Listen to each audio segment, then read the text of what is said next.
Pochi ma buoni. Stacchiamo la spina a sto punto. Bene. Buongiorno a tutti. Ma abbiamo le TV anche. Allora, buongiorno a tutti innanzitutto. Siamo giusti con l'orario, perfetti. E oggi c'è l'ingegner Fattori assieme all'assessore Nazzarin. L'ingegnere vi darà un punto nave, come si dice nel gergo, rispetto ai vaccini, quindi numeri sui vaccini, come sta andando la campagna, alcune grosse novità, grossissime novità e informazioni utili ai cittadini. Dopo c'è anche tutto il tema, ne parlavo anche ieri con l'assessore e con la dottoressa Russo del Green Pass, perché tanti cittadini dicono io sono stato vaccinato e non riesco a scaricare il Green Pass, mi dice non possibile. E anche lì ci stiamo adoperando, ma non dipende da noi perché lì è un tema nazionale. Però intanto vediamo un po' di dati rispetto al bollettino. Allora, terrò sempre sui fogli lungamente, perché i cittadini devono copiare i numeri, mi hanno detto. Allora, tamponi molecolari sono 5.786.230, tamponi rapidi o test rapidi sono 5.420.000. Stiamo galoppando verso i 12 milioni di test. Il numero dei positivi ad oggi, dal 21 febbraio, sono 427.004 intercettati con i tamponi. No? Ogni tanto c'è qualcuno che dice che facciamo pochi tamponi, che non facciamo tamponi. Ecco, questi sono solo l'esito di una campagna da 12 milioni di tamponi. Positivi ad oggi, isolati nel nostro territorio, sono 5.492. Positivi nelle ultime 24 ore sono 261.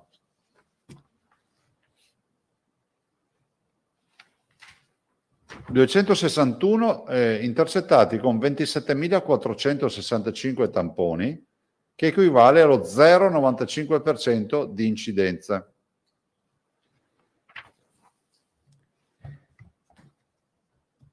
Vi devo dire ancora che i ricoverati sono 249, cioè il numero è invariato, quindi non abbiamo effetti ancora sui ricoveri. Considerate che nelle ultime 48 ore noi abbiamo avuto poco più di 500 positivi. Allora, terrò sempre sui fogli lungamente, perché i cittadini devono copiare i numeri, mi hanno detto. Allora, tamponi molecolari sono 5.786.230, tamponi rapidi o test rapidi sono 5.420.000. Stiamo galoppando verso i 12 milioni di test. Il numero dei positivi ad oggi, dal 21 febbraio, sono 427.004 intercettati con i tamponi. No? Ogni tanto c'è qualcuno che dice che facciamo pochi tamponi, che non facciamo tamponi. Ecco, questi sono solo l'esito di una campagna da 12 milioni di tamponi. Positivi ad oggi, isolati nel nostro territorio, sono 5.492. Positivi nelle ultime 24 ore sono 261.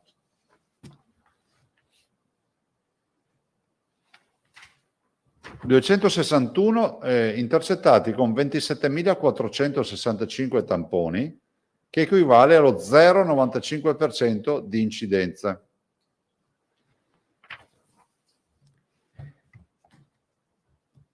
Vi devo dire ancora che i ricoverati sono 249, cioè il numero è invariato, quindi non abbiamo effetti ancora sui ricoveri. Considerate che nelle ultime 48 ore noi abbiamo avuto poco più di 500 positivi,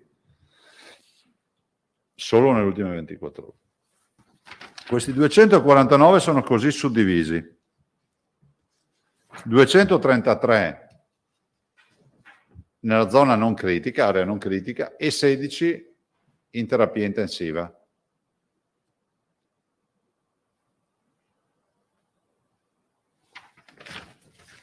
La terapia intensiva non Covid è rappresentata da 351 persone che non sono malate di Covid, non sono positive, ma sono in terapia intensiva, quindi, come dicevo ieri, grande attività delle nostre sale operatorie, degli ospedali, perché questi sono numeri alti.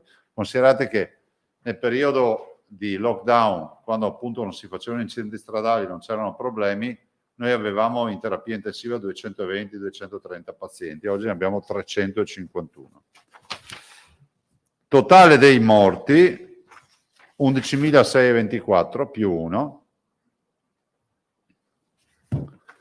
I dimessi, quindi coloro che sono stati curati in ospedale, sono 22.220, che fra l'altro ogni tanto ve lo dico, so che qualcuno lo sa già a memoria, però ci tengo a ricordarlo, così resta in testa. Questi sono i positivi dal 21 febbraio, 427.000. Questi sono i curati dal 21 febbraio in ospedale, 22.220.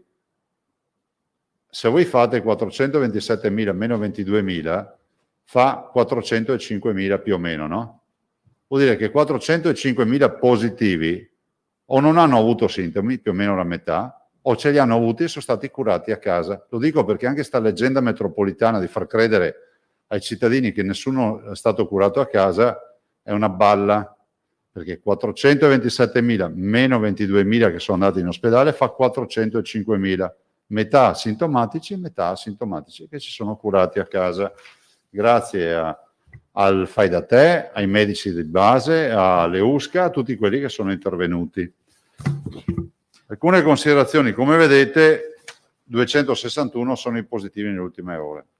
Allora, noi continuiamo a dire che in questa fase la correlazione positivo, o meglio la percentuale la correlazione che c'è tra il positivo e i ricoveri, l'ospedalizzazione, è di gran lunga inferiore a quella che accadeva nelle altre ondate. Cioè nelle altre ondate, fatto un tot di positivi, noi sapevamo già che avevamo il rilancio nelle ospedalizzazioni. Avete visto che, ad esempio, la Gran Bretagna, l'Inghilterra, scusate, ha fatto 210.000 positivi in una settimana e ha fatto 3.000 ricoveri. Ovviamente erano altri i rapporti quando aveva, diciamo, altre ondate di infezione.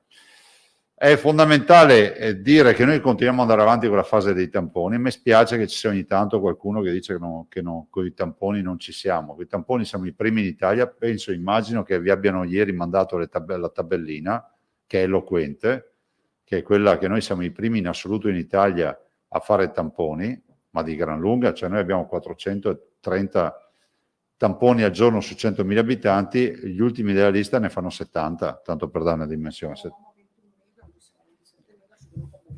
Ecco, brava, grazie Assessore, ieri avevamo 21.000 tamponi, oggi ne abbiamo 27.000, cioè 27.000 tamponi li fai se sei in zona rossa, non tutto chiuso per capirci. Quindi ringrazio anche i cittadini.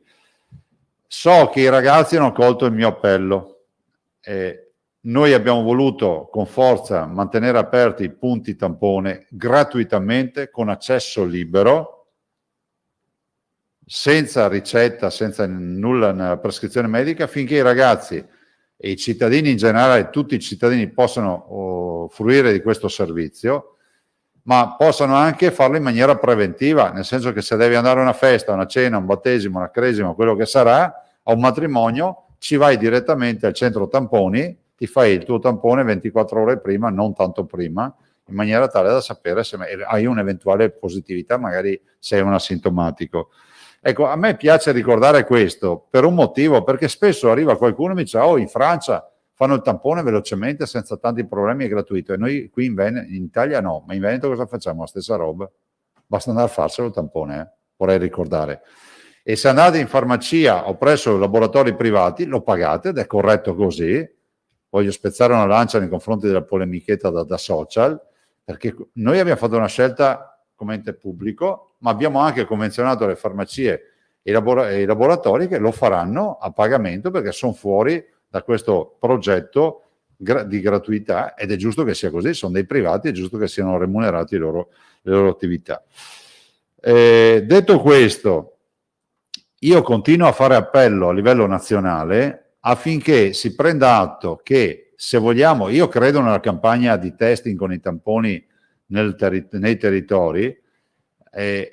Un appello che faccio è l'appello di dire che si faccia in modo che il calcolo, l'incidenza, no? Il numero di positivi su 100.000 abitanti a settimana sia un valore depotenziato per il passaggio di colore di zona, perché se no rischia di diventare pericoloso. Come si può dire? È controproducente fare il tampone, perché se è vero che il tampone becca il focolaio, te lo ferma, è altrettanto vero che con valori così bassi di 50 per saltare da onda, per carità c'è anche l'ospedalizzazione, anche il tema delle terapie intensive, 50 passi da un colore di zona a un altro, 50 positivi a settimana, capite che ci metti poco. Se per assurdo facessimo 5 milioni di tamponi in un giorno, noi abbiamo già passato la soglia, siamo già tutti chiusi, quindi questo è bene saperlo. Perché? Perché il vero tema in questa fase, a me sembra, che sia rappresentato dal fatto di andare a cercare il dato vero, che è quello dell'ospedalizzazione. Quindi i sintomi e l'ospedalizzazione. Sapete, è come se noi andassimo oggi a cercare tra la popolazione il virus dell'influenza. Ce ne sono molti di asintomatici che hanno il virus e che magari non svilupperanno mai l'influenza in autunno, ma non è che possiamo dire che siamo pieni di influenza, no? Quindi dobbiamo ritarare sta roba. Oggi c'è l'ingegner Fattori, al quale io passo la parola dopo aver risposto a domande se ci sono, che parlerà dei vaccini. Allora, a me interessa dire che intanto fargli i complimenti per come lui è un ingegnere e si è attorniato di ingegneri gestionali tutti i giorni. Magari un giorno potremo portarli i ragazzi in conferenza stampa, così vedete, diciamo, materialmente e fisicamente i nostri giovani ingegneri che si sono occupati della campagna vaccinale, coordinati e diretti dall'ingegner Fattori. Oggi annunciamo che si apriranno le scuole a settembre. I ragazzi sono ovviamente interessati in maniera importante da questa variante Delta, perché i 15, diciamo 24 anni sono la fascia d'età più colpita. I ragazzi sono coloro che giustamente frequentano i loro coetanei e si creano anche degli assembramenti naturali involontari a volte, no? Pensate alla spiaggia piuttosto che una piazza o altro. A loro diciamo sempre mettetevi la mascherina, siete in mezzo all'assembramento, però avete anche un'opportunità, è volontaria, libera, che è quella della vaccinazione. Oggi noi annunciamo che abbiamo 276.000 posti liberi fino all'8 settembre. Sono tutte prime dosi, e questo è importante dirlo, e sono a disposizione di chi vuole mettersi in sicurezza per l'inizio dell'anno scolastico o altri cittadini che abbiano deciso. Peraltro dopo l'ingegner Fattori vi darà anche un altro dato importante sulla copertura degli over 60, perché noi ormai ci siamo arrivati, cioè abbiamo una copertura sia degli over 60, poi vi darà un altro dato importantissimo, che è quello della copertura di tutta la popolazione, che noi verosimilmente potremo arrivare a settembre all'80%, giusto? 82% di tutta la popolazione veneta coperta da vaccino. Quando si parla sempre di risposta della campagna vaccinale, da noi i cittadini si sono vaccinati, si vaccinano. Abbiamo avuto delle flessioni date un po' dalla mancanza dei vaccini e quindi da posti in agenda, dall'altro anche dalla stagione. La stagionalità non ci ha aiutato, perché quando tu vedi che spariscono le mascherine, vedi il caldo, vedi che tutto è aperto, dici ma me vaccino in autunno. Insomma, in agosto si va in ferie e noi siamo aperti. Scrivete aperti ad agosto, non siamo chiusi per ferie. Quindi tutti i centri vaccinali ad agosto lavoreranno a pieno regime. Ne approfitto per ringraziare tutte le donne e gli uomini della sanità e il mondo del volontariato che ci affianca in questa avventura che mai avremmo pensato di intraprendere, giusto, ingegnere? Mai avremmo pensato di fare i piani per i vaccini. E se non ci fosse stata questa macchina vaccinale coadiuvata dai medici di base, dalle farmacie e un po' da tutti coloro che sono andati a fare, anche i volontari, le croci, ad esempio, la Croce Rossa, eccetera, non avremmo queste performance. Mi sembra che stamattina abbiamo 47.000 vaccini inoculati questa mattina.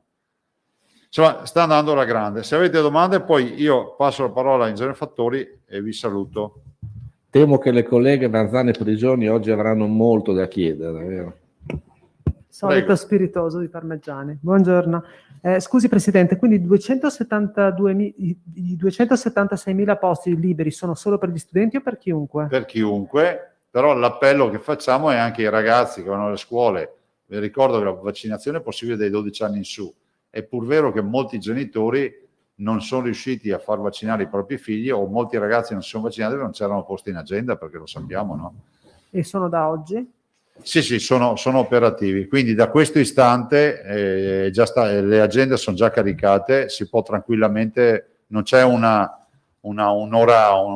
X, no? Non c'è il click day, sono già aperti, per cui chi vuole prenotarsi sono 276.000, cioè vuol dire fare la prima dose entro l'8 settembre.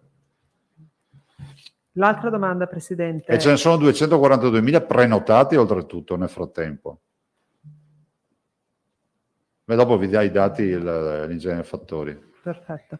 Quello che volevo chiederle, si sta diffondendo il timore che il Veneto, come altre 4 regioni, possa essere declassato in fascia gialla. Allo stato attuale noi non abbiamo Non numeri abbiamo da parametri. No, ma non abbiamo neanche i numeri da fascia gialla, però se la situazione dovesse peggiorare, come diceva lei, lo scenario potrebbe presentarsi. Quanto avverte questo rischio?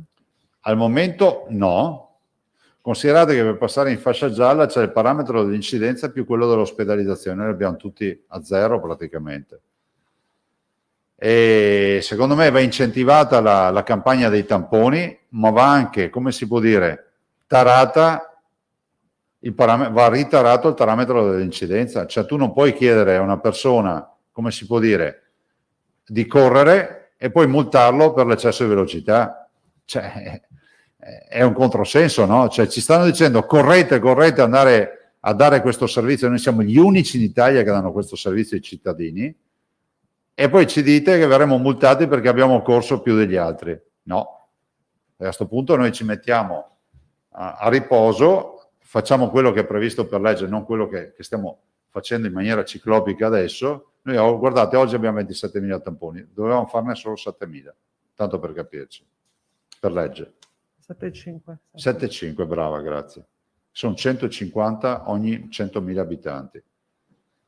Per cui noi ci stiamo veramente mettendo impegno e diamo un servizio ai cittadini, perché i ragazzi si stanno presentando ai centri vaccinali per farsi i centri tamponi per farsi i tamponi. E non è vero che abbiamo chiuso i centri tamponi. L'altra domanda, Presidente. In Francia Macron ha previsto il pass vaccinale o l'esibizione del tampone, l'esito negativo del tampone per andare al cinema, a teatro, e dai primi di agosto anche per andare a prendere un caffè all'aperto seduti fuori davanti al bar. Lei che cosa pensa di questa iniziativa di Macron e se secondo lei è fattibile anche in Italia o in Veneto? Guarda, io penso una cosa, che intanto queste devono essere iniziative valutate con serietà e soprattutto coordinate, perché capite che questo non è una partita da poco. Cioè, voi immaginate solo una realtà turistica che dice ai suoi ospiti: da oggi funziona così, cioè vuol dire che, cioè, diciamo, bisogna comunque garantire un soft landing se prendi in mano una partita come questa. Dall'altro è pur vero che si aprono 2 scenari, se non 3. Il primo, che è quello di dire che a questo punto vuol dire che il vaccino diventa obbligatorio, o quantomeno diventa una forte coercizione, e quindi penso che a quel punto, cioè, forse la strada più breve era quella che Macron dicesse che il vaccino è obbligatorio, perché se tu non ti puoi neanche più muovere di casa.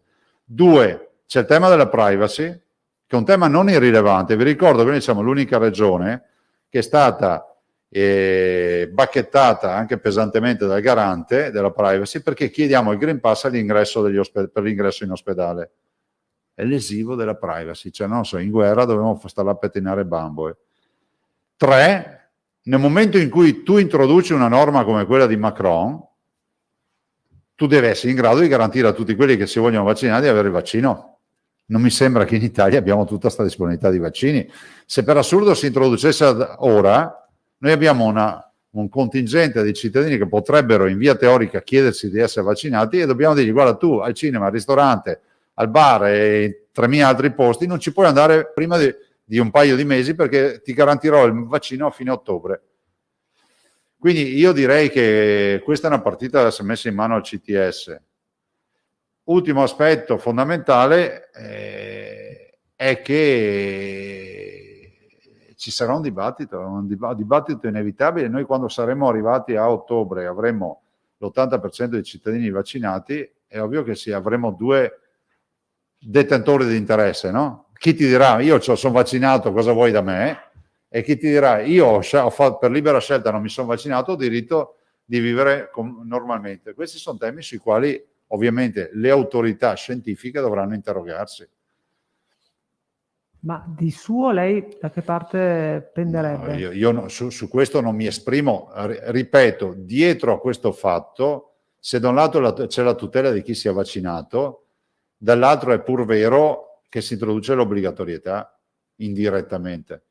Per cui questa è una scelta importante, etica, non è solo di sanità pubblica, è anche etica. Io però vi ho detto, io ad esempio sono contrario a pensare che i bimbi a scuola debbano essere divisi classi vaccinati e non vaccinati, c'è una forma di ghettizzazione per non usare altri termini più pesanti. Dopodiché la situazione si sarebbe risolta se non avessimo avuto tutta questa ondata di Novax, però vabbè, grande ondata in Veneto non la stiamo vedendo, perché se arriviamo all'82% di popolazione vaccinata per ottobre, non mi sembra che sia tutto sto disastro. Anzi, scusami. L'ultima domanda, Presidente. Ieri si è riunita con le prime audizioni la commissione d'inchiesta speciale sul Covid, quella che anche lei aveva spinto, perché appunto si faccia chiarezza su tutto quello che è successo, nel bene e nel male. C'è stata una polemica, l'opposizione ha, tra virgolette, tartassato i primi due esperti che sono stati invitati a parlare, la dottoressa Ricci dell'Istituto Zooprofilattico Sperimentale delle Venezie e la dottoressa Russo, responsabile della prevenzione. La polemica che ne è nata perché le altre esponenti della maggioranza sostengono che quando si fanno le audizioni gli ospiti, gli esperti tecnici non possono essere tartassati, e l'opposizione ha replicato dicendo non può esserci censura. Lei è a conoscenza di quello che è avvenuto e che cosa pensa? Sinceramente no, ma sentiamo l'assessore che c'era ieri, ha seguito. Io sinceramente non so nulla di questa roba. Ah, vabbè, ok. Può andare bene, facciamo dopo. Sì, va bene dopo. Prego, grazie. Antonella. Allora, Antonella Prigioni, poi si è aggiunto Marco Bonet. Buongiorno Presidente, buongiorno a tutti. Alla luce dell'aumento dei contagi e anche di quello che si legge, il rischio che il Veneto e altre regioni possano diventare gialle, quanto è diventato adesso necessario rivedere i parametri di classificazione delle regioni, proprio delle regioni, alla luce anche del fatto che questo aumento di contagi non incide sui ricoveri? Questa è materia meramente scientifica ed è giusto delegare al Comitato Tecnico Scientifico Studio Superiore di Sanità, che immagino stiano già lavorando su questo tema. È logico che il virus e la sua infezione che ne consegue con le varianti abbia un'evoluzione, no? Se siamo partiti dal picco dovremmo arrivare al punto zero, dove avremo una forma di endemicità dove il virus non sarà più un problema. Di mezzo ci saranno dei piani di sanità pubblica che si adegueranno alla situazione. Cioè non è che possiamo uscire col carro armato per fare una battaglia contro uno che ha una fionda in mano, ma se c'è un altro carro armato ci serve il carro armato. Cioè dobbiamo essere proporzionali in base allo scenario che abbiamo davanti. Ad oggi sembra che lo scenario sia uno scenario di tanti asintomatici, bassissima ospedalizzazione, poi vedremo se continuerà ad essere così o cambia nuovamente, magari se ci scopriremo che ci sarà un'altra ospedalizzazione, ma a quel punto abbiamo i vecchi parametri che ci dicono che sopra il 30% di terapie intensive, sopra il 40% di ospedalizzazione in area non critica e sopra il 50 casi su 100.000 abitanti si passa già in giallo direttamente, poi c'è arancione e rosso, ma noi vorremmo evitare di arrivare a chiusure ancora. Poi, se posso esulare dal tema Covid, vorrei chiederle un commento sul decreto del governo che sposta dal bacino San Marco alle grandi navi. Sì, guardate, io ne ho parlato con il primo ministro Draghi l'altro ieri, che mi ha chiamato. Noi facciamo parte di coloro che pensano che le grandi navi debbano uscire dal canale del Giudecca e dal bacino San Marco. Questo l'abbiamo sempre detto, il decreto si chiama Clini-Passera e porta il nome di due ministri che erano ministri che scrissero il decreto nel febbraio 2012. Sono passati 9 anni e mezzo. I litigi tra i ministeri, beni culturali, trasporti e ambiente non hanno mai portato a nessuna soluzione. Oggi c'è una soluzione. L'unica riserva richiesta che ho fatto al Presidente, ma che conosce, è un fatto, come si può dire, di correttezza istituzionale, no? Siamo davanti a una società concessionaria che si chiama Venezia Terminal Passeggeri, che ha la concessione dello spazio acqueo per ricevere le navi da crociera, ha una concessione, quindi ha un diritto, no? Perché se le ha aggiudicato questo diritto. È come se noi andassimo a chiudere un'autostrada e il concessionario dice: scusa, e chi mi dà delle macchine che passano tutti i giorni? Quindi c'è un tema di transiti che non avremo più. La società di chi è? Non è fra l'altro di un privato, è della Regione Veneto e con altri soci che sono ad esempio le compagnie di crociera, tanto per citarle, no? MSC, Royal, eccetera. Allora, c'è un tema di ristoro dei mancati proventi, perché poi voglio ricordare che questa chiusura del 1° agosto è ipotizzata fino a quando non saranno allestite le banchine, che esistono ma devono essere messe a posto, a Marghera, e saremo sempre noi lì a gestire, perché abbiamo noi la concessione. Quindi questo buco, da un lato i ristori, dall'altro io dico che c'è anche un tema di comunicazione internazionale. I nostri compagni di viaggio nella società Venezia Terminal Passeggeri sono nelle grandi compagnie di crociera. Cioè non può passare l'idea che in Italia, già è passata con le autostrade, no? Che in Italia arriva uno, spegne l'interruttore e tutti a casa, perché loro sono entrati in una società, hanno fatto degli investimenti, sapendo che la società aveva una concessione. Allora, lo Stato che dà la certezza del diritto dice: bene, ti ho fatto un danno, siamo qui a ripagare. Il Presidente del Consiglio non l'ho trovato avulso da questi ragionamenti. Ha condiviso il ragionamento, ci siamo lasciati con l'impegno, fra l'altro che ha preso corpo subito, di mettere i nostri rispettivi tecnici a discutere di queste attività, non so, i 6 milioni di euro che dobbiamo dare di canone ogni anno al porto per come Venezia Terminal Passeggeri, ma se non è più le navi, non sa vedere il canone o no? E quindi già dopo mezz'ora che ci eravamo parlati, i nostri rispettivi apparati, staff tecnici, e nella fattispecie il Presidente Spagna e l'ingegner Gagliano Di Marco, che è l'amministratore delegato di Venezia Terminal Passeggeri, stanno parlando con gli uffici a Roma. Il decreto al suo interno riporta ovviamente lo spazio per questa trattativa. Ultimo aspetto che io ho sottolineato e che dico che in questo contesto dovremmo anche pensare a una possibile rinegoziazione della concessione. Lo dico, se possibile, se sta in piedi dal punto di vista giuridico, non è fuori dai temi parlarne. Insomma, quando c'è stato il Covid, molte concessioni, molti contratti sono stati prorogati dei mesi corrispondenti al periodo di ferma del Covid.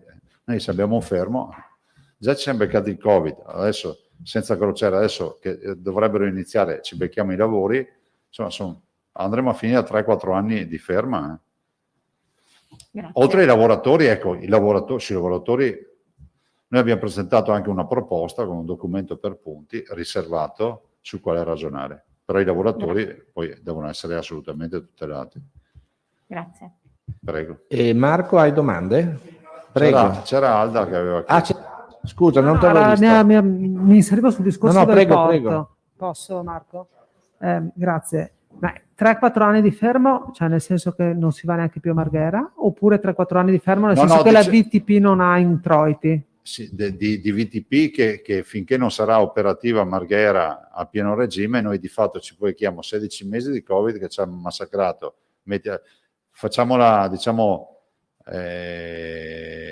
una previsione di quelle veloci da 1 anno e mezzo, 2 anni per approntare tutto. Alla fine la nostra contabilità sono 4 anni di magra nei nostri bilanci. Considerate che VTP fattura circa 40 milioni di euro all'anno e sono soldi che poi diventano dividendi e che noi reinvestiamo nelle attività produttive come Veneto Sviluppo, perché poi il socio è Veneto Sviluppo per conto della regione.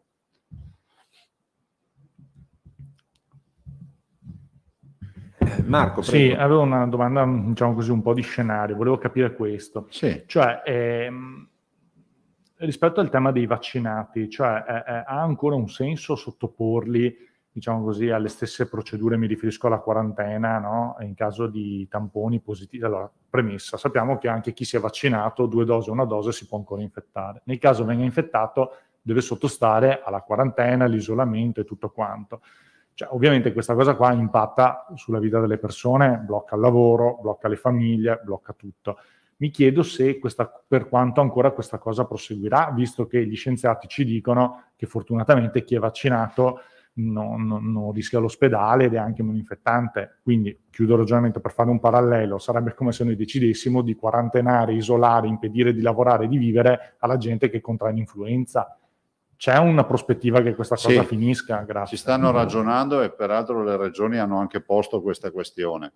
Non è una questione, diciamo, fumosa, perché poi, come dicevo prima, anticipavo prima, non so se eri già arrivato, noi ci ritroveremo ad ottobre con circa l'80-82% della popolazione vaccinata, che saranno dei detentori di interessi da vaccinati. La mobilità, non quarantenarli, non metterli in quarantena, eccetera. Noi abbiamo già posto questa questione e questa è una decisione che poi dovrà, secondo me, tradursi in un nuovo piano di sanità pubblica da parte dell'Istituto Superiore di Sanità, del CTS, del governo, insomma. Anche perché questo darebbe un senso alla vaccinazione, se ci pensate, no?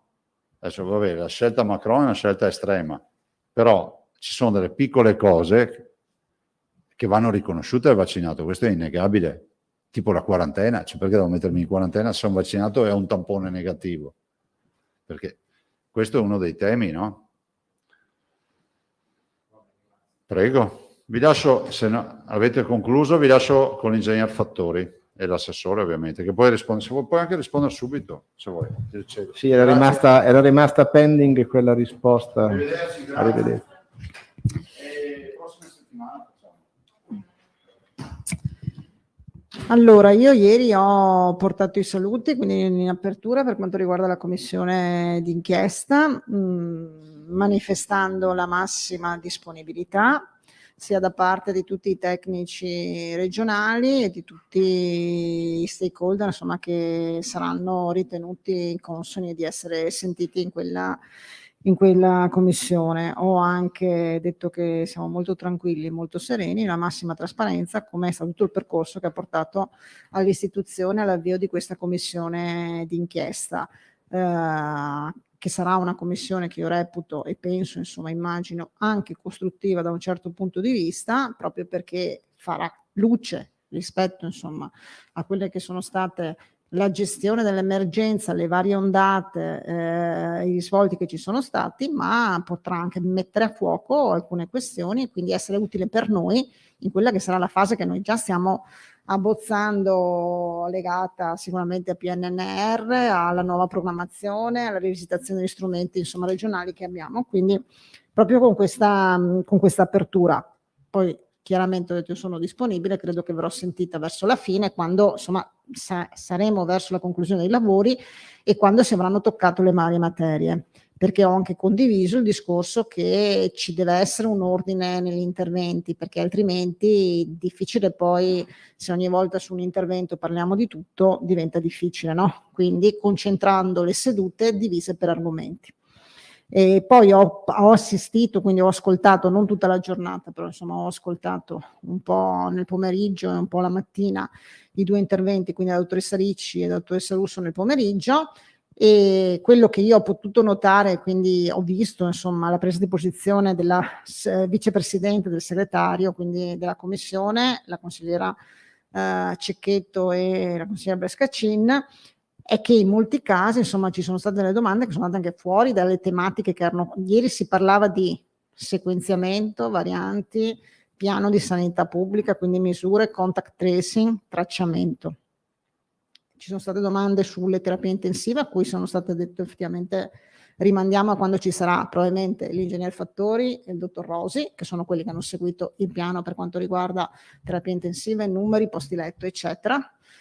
Ci sono state domande sul territorio, quindi i medici di medicina generale, la domiciliarità, le USCA, eccetera. Anche quelli devono essere rimandate quando ci sarà, immagino, la dottoressa Scroccaro, piuttosto che la dottoressa Ghiotto, che spiegheranno quindi i protocolli che sono stati fatti, come sono stati poi declinati sul territorio e quant'altro, come anche sui tamponi. Cioè, nel senso, parleremo, credo, di tamponi, dell'evoluzione, eccetera, quando ci saranno i microbiologi, quando ci saranno, insomma, chi ha coordinato, chi ha fatto gli acquisti, quindi immagino azienda zero e quant'altro.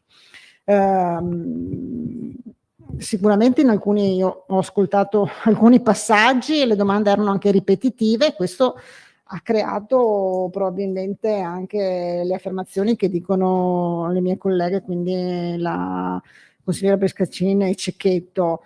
Io ripeto che mi auguro che la Commissione sia un momento proprio di confronto sereno, non con toni insomma un po' più fuori dalle righe, ma un confronto sereno e costruttivo, perché questo credo che faccia bene all'intero sistema. E su questo insomma abbiamo dato e abbiamo dato da parte dei tecnici tutti quelli la massima disponibilità, quindi qui mi fermo insomma. Bene, a questo punto ingegner Fattori, prego. Sì, buongiorno. Allora, quello che vi presenterò è un punto, un'analisi sulla situazione del piano vaccinale, quindi dove siamo e quali sono gli obiettivi e dove stiamo arrivando e quali sono gli obiettivi che raggiungeremo.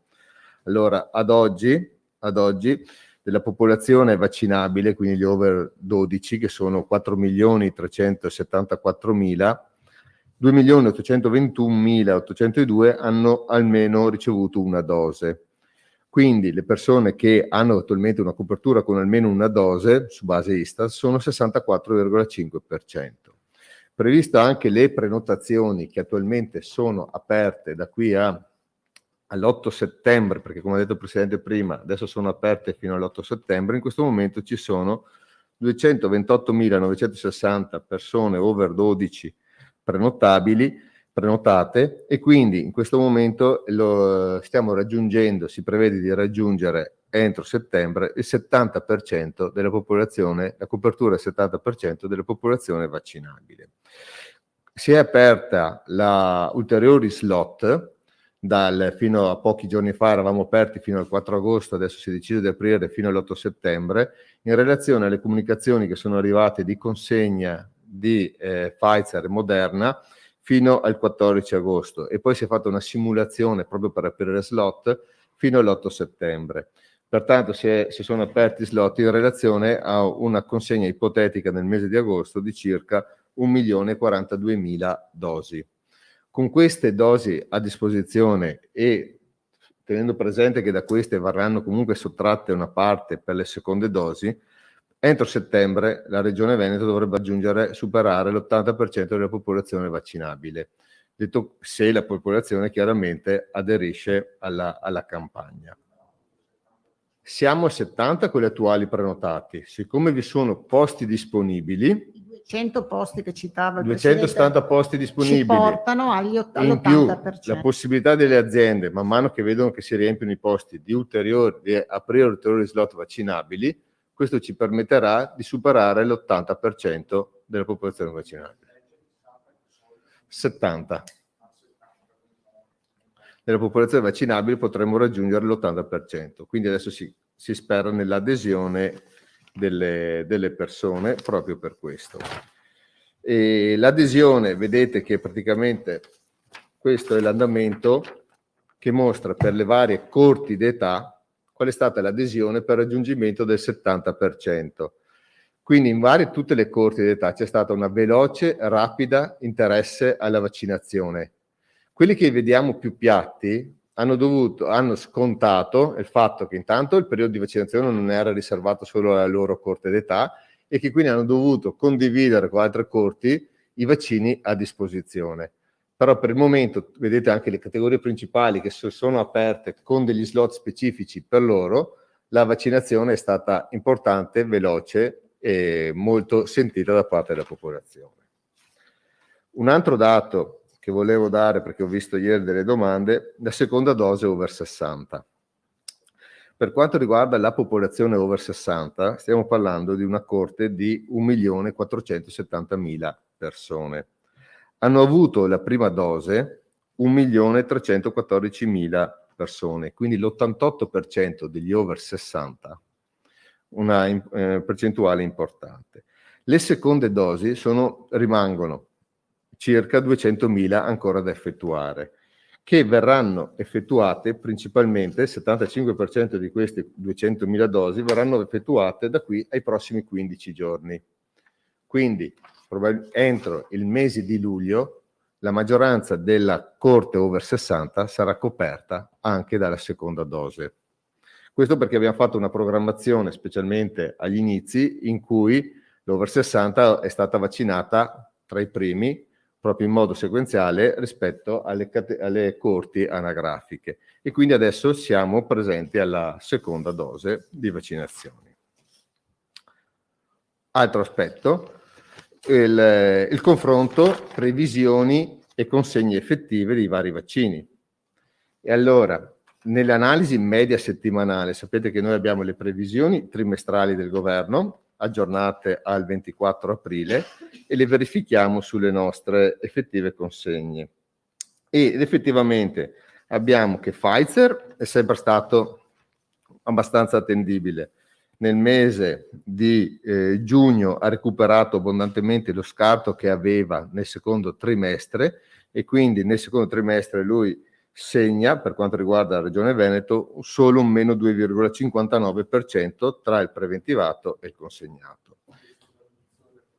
Dall'inizio della fornitura, allora, il primo trimestre è stato abbastanza allineato, il secondo trimestre segna un meno 2,59%, il terzo trimestre mediamente in questo momento è un po' sotto, siamo a un meno 17%. Infatti lo sapete che nel mese di luglio in tutta l'Italia abbiamo avuto una riduzione delle consegne che ci ha fatto rallentare le prime dosi. Difatti il mese di luglio lo stiamo dedicando molto ai richiami alle seconde dosi e abbiamo poco incremento di prime dosi. Giocato su due effetti: il primo, che in giugno abbiamo fatto molte prime dosi; il secondo, la riduzione delle consegne ci ha ulteriormente limitato. Moderna, che viaggiava nel secondo trimestre con meno 10%, attualmente sta viaggiando un 40% in meno. Perché? Perché Moderna nel terzo trimestre era previsto un significativo incremento secondo trimestre, mentre meno 40 terzo trimestre. Perché nelle previsioni Moderna doveva fare un significativo aumento nel terzo trimestre. Per il momento non si è verificato, abbiamo visto però che nel mese di agosto inizierà un po' ad aumentare le sue consegne.